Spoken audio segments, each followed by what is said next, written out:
সে অনেক দিন আগের কথা। একদিন গোপাল ভাঁড় বনের মাঝখান দিয়ে হাঁটছিল।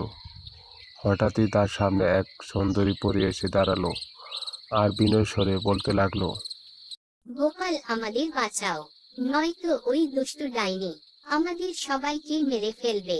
ওই দুষ্টু ডাইনি আমাদের সবাইকে মেরে পৃথিবীতে রাজত্ব কায়েম করতে চায়।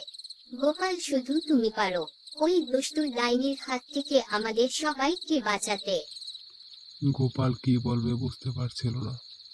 অনেকক্ষণ ভাবার পর গোপাল বলল, আমি তো একজন সাধারণ মানুষ।